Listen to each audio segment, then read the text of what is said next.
COVID-19 atau Coronavirus Disease 19 merupakan virus yang sedang merebak di masyarakat dewasa ini. Secara garis besar, COVID merupakan virus yang menyerang pernafasan manusia dan dalam beberapa kasus dapat menimbulkan kematian.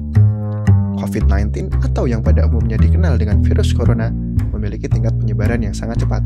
Oleh karenanya, guna melindungi masyarakat dari penyebaran virus, maka pemerintah mengeluarkan kebijakan yang bertujuan untuk memutus mata rantai penyebaran virus. Kebijakan-kebijakan itu dapat ditemukan di berbagai sektor, contohnya sektor pendidikan. Dalam sektor pendidikan sendiri, pemerintah menerapkan kebijakan berupa study from home atau belajar dari rumah. Tapi, apa yang dimaksud dengan study from home? Study from home adalah konsep pendidikan baru yang ditujukan untuk merespon kebijakan pemerintah tentang keharusan masyarakat untuk tetap berada di rumah guna memutus mata rantai penyebaran virus corona. Dengan adanya kebijakan tersebut, maka pelaksanaan proses pembelajaran tetap dapat dilakukan melalui media online atau daring, meskipun masyarakat tetap berada di rumah. Banyak cara yang dapat dilakukan untuk melancarkan proses pembelajaran secara daring. Beberapa cara tersebut seperti memanfaatkan platform media pertemuan online berupa Zoom, Webex, Skype, dan lain-lain. Selain itu, digunakan pula aplikasi chatting berupa WhatsApp dan Line sebagai media diskusi. Beberapa instansi bahkan memiliki website guna melancarkan proses pembelajaran tersebut. Dan dengan adanya kebijakan ini, maka pelajar memiliki kebebasan lebih untuk menggali materi dan mencari referensi terkait pembelajaran yang sedang dilakukan. Guna merespon kebijakan tersebut, berbagai instansi pendidikan menerapkan kebijakan-kebijakan yang dapat mendukung pelaksanaan pembelajaran online ini. Adapun, beberapa contohnya adalah dengan memberikan fasilitas-fasilitas bagi para pelajar agar dapat melakukan proses pembelajaran secara efisien. Beberapa bentuk dari kebijakan tersebut adalah bantuan berupa pemberian paket data, penyediaan buku atau teks terkait materi yang dipelajari, dan penyediaan akses belajar berbasis online. Tapi, apakah SFH merupakan kebijakan yang sempurna dan tepat? Menurut hasil survei yang kami lakukan, jawaban dari para responden menunjukkan bahwa SFH merupakan program yang kurang efisien.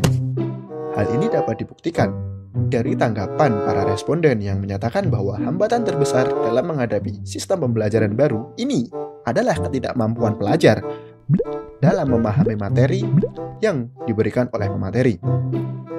Dalam hal ini, mungkin dapat disebabkan karena para pelajar belum terbiasa dalam pembelajaran online.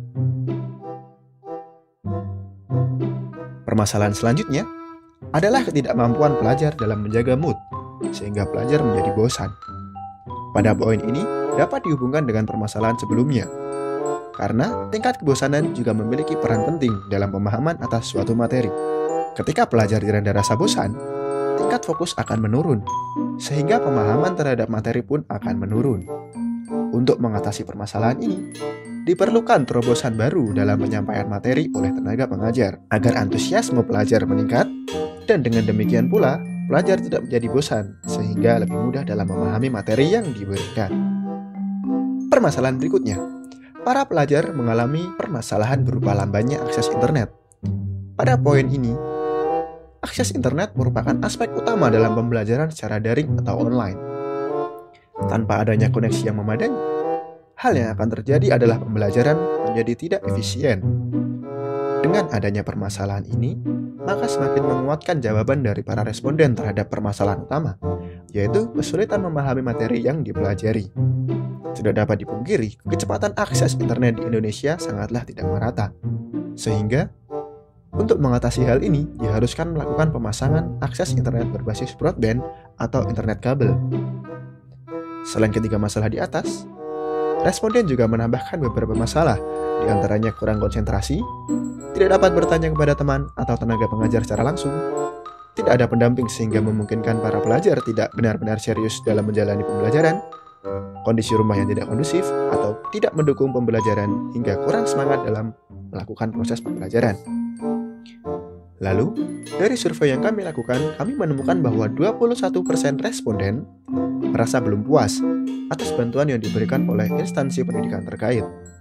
Ketidakpuasan ini terjadi karena instansi terkait hanya memberikan sedikit bantuan, bahkan lebih parahnya lagi, tidak memberikan bantuan apapun terhadap pelajar sehingga pelajar mendapat beban biaya lebih berupa pembayaran tagihan semesteran dan pembiayaan paket data guna menunjang proses pembelajaran yang dilakukan.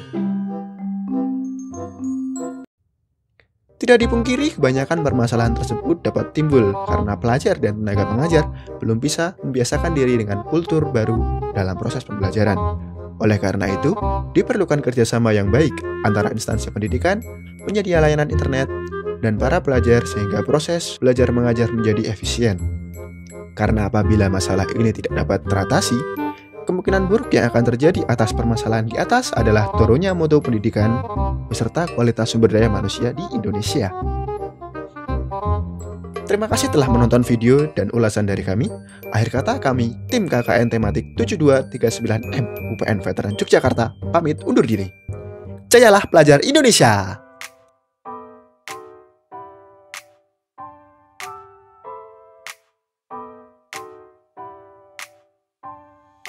If I got $1 for every time you slam the door, I would be the richest girl alive, live. If you hadn't run away every time I asked you stay, you would sleep right next to me.